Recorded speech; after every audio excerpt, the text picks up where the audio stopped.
Well, hello, welcome to the ITL. Well, this week I hope you enjoyed earlier in the week the riding video that I put up, and also the little bit of a history video that I put up about West Middlesex. There's a lot more to that than I was able to put in. I tried to keep it squashed within less than 5 minutes, around 5 minutes, so I left a lot of information out on it. And if others if more information would be liked, I mean, I am more than willing to try to make other videos referring to that information. I mean, this was pulled back from several writings from back then. The records they were a little fuzzy, but I mean, you can pull out what was legit by looking at other people's writings. I mean, there was a lot of diaries and stuff like that from back in the wartime that were actually described the area. I mean, but yes, the mileage was a little bit different from person to person between the towns and stuff, but you can get the gist, you know. But I kind of figure from last week, you all know what happened with YouTube. I've taken to the attitude, let's move on. Let's move on. Even though, I mean, that's the money part. There's other ways that I could probably make money if it really matters. You guys know, just go down in the description, it's there. If you don't know, go down in the description, it's there. I'm not gonna be pushing for that all the time. The main thing is for let's get what I'm here for rolling, which is I enjoy making videos, and I also enjoy shaking hands, making friends. That's my thought on it. But let's go ahead and move on. I promised you this end of last December, and I've decided to go ahead and show you guys this since I got some good time. Though things are not putting me off as much as they were. And actually I got two things. I'm stacked in one box. Guess they're open. They're all my Christmas gifts from a family member. One of them is from Renegade Gear. It's a gun magnet. And the other one's a gun magnet also. This one here was from Fierce Defender. And I'll put their names down in the description. That way if I'm mispronouncing, you guys can look them up. Let's just go over them a little bit. They're both gun magnets. They're the same thing, except for one, it's just a little bit different styles from the other. And I would actually prefer one a little bit over the other one, and I'll explain to you why. You can see why.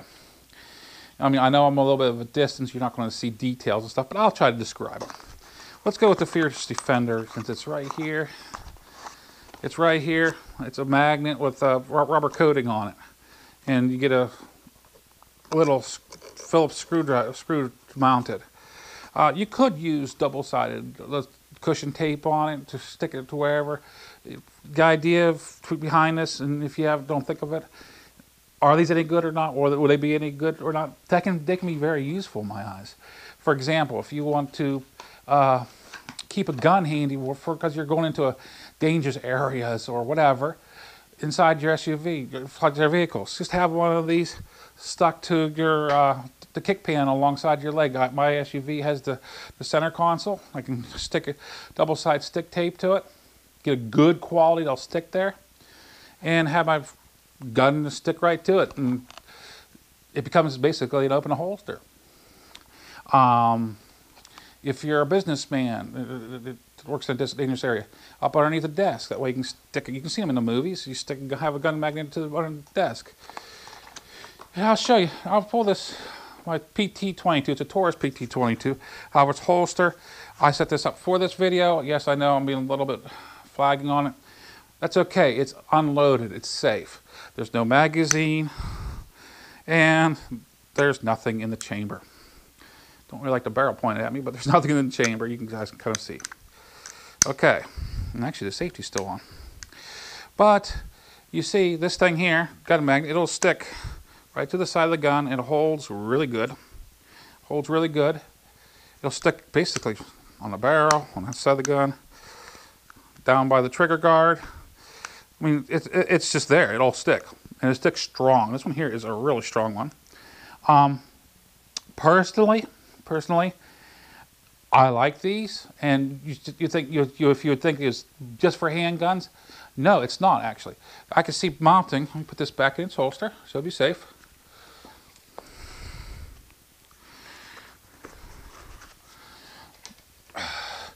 You put a couple of these, say, on a wall above, I don't know, a door. People like to hang their grandpa's single shot above a door just for decoration. Stick 2 of these up there. Stick the gun to there. You're done. Above a mantle on a fireplace. Stick it there. You're done. I mean, you can go on and on and on, just for that reasons. Now, if you are looking to hide something, bedside. Stick it between. If you need a gun, a loaded gun at bedside, which I can't confirm or deny that I do that, but I could confirm it, but I'm not going to. I could deny it, I'm not going to. But I mean, you just stick one of these to, say, a side stand dresser. Your gun's right there handy. I mean, your mind, it's just endless. The second one I'll show you. And just these are basically all the same way they work. It's just whether you prefer to protect your gun or not.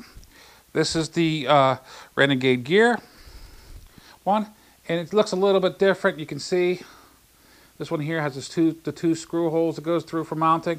Yes, you could use the double-sided tape if you wanted to. This is not plastic covered to protect your gun as well as the Fierce Defender. But it does the same job. It does the same job. I mean, you can see, let me see if I can do it through it.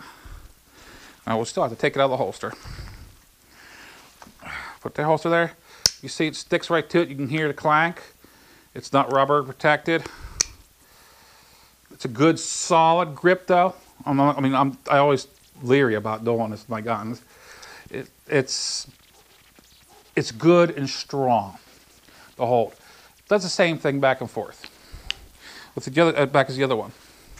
Remember, this gun was safety checked and unloaded, which I don't normally do for my videos, but that's okay. That gun there is normally a backup or stuck in a stand somewhere or in its case somewhere. You notice that I don't have to wear my jacket. I'm wearing my shoulder holster. I have it somewhere out and about, and I wanted to dress a little bit differently. So instead of having the gun hanging down lower than my jacket, because it'll tip hangs just a little bit lower, I chose my shoulder holster, which I've had for a long time. But this is something, trying to make sure I don't hit my microphone. This is something, this is the C9. You guys have seen it many times. It's a high point C9, 9mm. Okay, this is the part that I kind of chuckled about. I wasn't surprised, I was kind of chuckled about. I'll just leave them together. And I figured Hooty Hoo will get a kick out of this. Okay, let's see. Let's have it stick to the barrel. Okay. It ain't sticking nowhere else, I'll tell you. I mean, you feel a little bit of a resistance there, not a whole lot, because the barrel runs along here, down about here. You can feel the resistance. Yeah. This is not plastic. This slide is not plastic. It's an alloy. But you can feel it hooked into the screws. Yeah, this is all plastic down here. It's hooked into the screws. It's pulling towards my, because of my magazine's in place.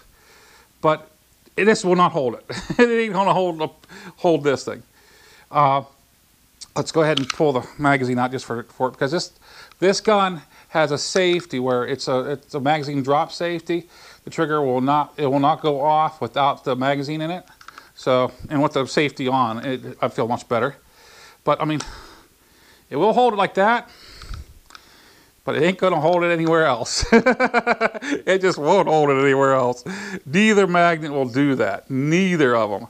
So if you own a high point or something similar to it, with a lot of plastic and a lot of alloy, it ain't gonna hold it for you, my friend. It ain't gonna hold it for you.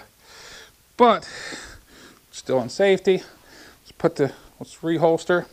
Okay, I'll cut that little short time out. I had to cut a little short time out. I was kind of wrestling with my holster to reholster it. I didn't have it quite lined up right. But yeah, like I said, these magnets are not going to work with the holster, with the C9. It won't. I can guarantee it. It's not going to work with the 40 or the 45. So, okay, High Point, let's put a little bit more metal into our guns. And actually, the handguns for the High Point, if they were able to replace the alloy a little bit, make it more of a steel, make it a heavier slide, the slide wouldn't have to be so big and bulky. It would, you could slim it down a little, make it look a little bit better looking. Just a little bit. I know High Point don't look at my videos. But anyway, I find it amusing. What am I going to use these for? Well, that's up to me. To bring that up, it is what it is. I think they're cool gifts. I think they are actually a thoughtful gift because I can use them in different places and different. Like I mentioned, I can use them inside the SUV if I wanted to. Bedside, I can hide. I can mount these inside my gun case and just pull my holster, have like a little hook for my holster.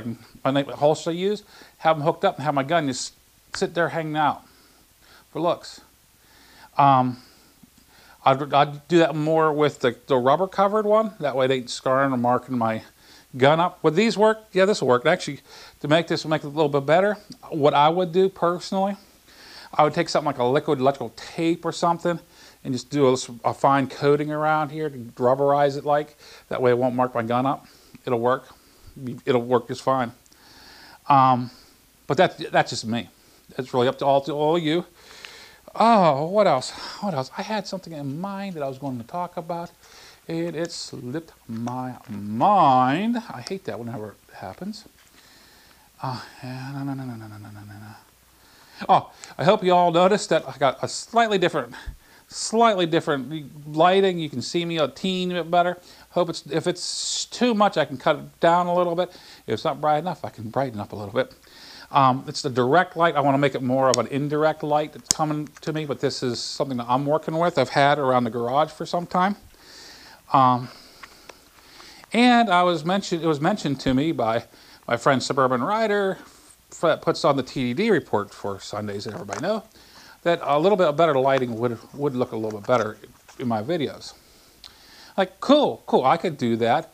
Not guaranteed I'm not going to do this out in the middle of my lawn, but for my indoor videos, I can do this. But I hope if any type of little bit of constructive feedback that is, I mean, it still is positive to upgrade my lighting. I see that as that way. I mean, I appreciate. I'm always striving to get a little better. Not guaranteeing that I'll keep it up for a long periods of time. I mean, if my work lights that I'm using, if they give out, I don't have them anymore to replace it. I'd have to hold off until I can afford to replace them. So I mean, but I do try to strive to do better videos. And yes, I know I'm getting a direct glare off my glasses off and on, so I'm trying to keep my head kind of pointed down a little bit because they're kind of level with the camera. Because I figured that might be better for what I have set up. And also, I got them hanging from the ceiling that way though. I actually have a come along that they're hanging on. it was there, so I used it. I do have a couple things coming for the goat next month. A couple little things. I wasn't going to say anything about it, but I figured, you know what? What the heck? Might get you guys geared up a little bit, maybe a little bit excited, and it might be a letdown. Who knows? I'm not saying where I got some of this stuff until I see it is what it is supposed to be, because the pricing I got it on is one of those, it's too good to be true. Okay, it's too good to be true. So what I'm looking at is I've done this ever since I got the goat. Basically, I'm switching over to LEDs. I'm switch everything over but the headlights.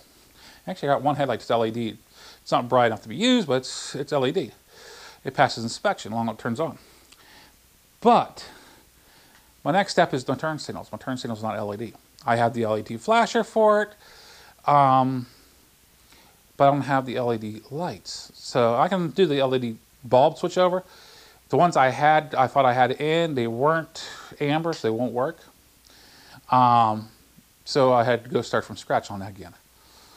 But I found I got a good deal through a company, and like I said, I'm not going to mention what company it is until I get them in. If they are what the ad read, and even if they're dim, I'm going to show it. I'm going to show that they're dim because I'll try it out on my battery pack first before I put them on the goat. I got an alternative LED switch over for the goat. It'll actually tuck in my turn signals a teeny bit, by maybe about 3/4 of an inch. You'll tuck them in a teeny bit. They're still flexible. We'll see how bright they are whenever I get them. But yeah, it'll do the LED switch over for me.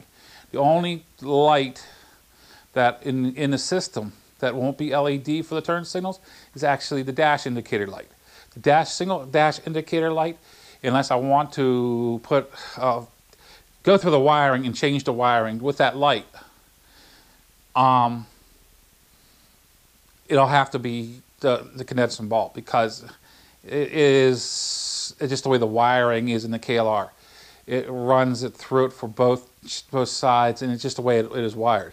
If you try to put an LED bulb in it, it won't flash for one side. Flash for one side, but not the other. And I have to have it for state inspection to flash on both sides. Both sides. So I'll leave that one in. If it blows, it blows in my eyes. I still have other indicators I put in for LEDs on my upper dash, so I'll still be able to see that they're flashing. It's not a big deal. And then it comes stuff for next inspection. I'll pull the bulb out, change the bulb. Not a big deal. But yeah, that's coming in. I do have, towards the first or second week, I do have my LED license plate switch over, because that actually rotted out from years of salt, water, whatever else hitting it, along with my tail light housing. The metal case rotted out. So I'm replacing it, upgrading, I think, a little bit. We'll see how well that goes. And that is actually coming from, let me remember, I believe that's coming from Amazon. So, and that wasn't expensive either. So all this stuff is actually, the turn signals, like I said, the price was too good to be true. We will see. It said that there was 4 of them in the pack on the ad. Okay. I got them through a company that was trying to get as many people in on the sales to send them all at one time. So I got an extremely low price on these things. It was like 95 cents. And there was actually a time limit on that sucker to get that. And then it was $1 for shipping. So I paid more for the shipping by 5 cents than I did for the turn signals. So I said, it's too good to be true in my eyes. I figured $2, I'm not out a whole lot. Let's try it. Let's see it. Let's see how well it works. If it is too good to be true, I'll show it to you. I'll show it to you. I'll tell you where it came from. If it works out, great for me. Great for me. And I'll tell you guys where to keep an eye out. This place, I've actually worked with them in the past. I was let down in the past, but I also did a couple of good things in the past from them too. But that's what it is. That's what it is, guys. I hope next month we'll get them stuff in, get the goat switch over to LEDs except for the high beam, which is cool. Hopefully someday I will end up with getting some new plastic, one of the new plastics for it. And of course I'll have to, it's not blue. It's not the blue, so I'll have to primer it, get it painted, and then switch it, put it on. It is what it is. You got to work with it. And you see, I'm still riding. I'm still riding. This is MuzzleMike. Hoping you all have a great week. Signing out.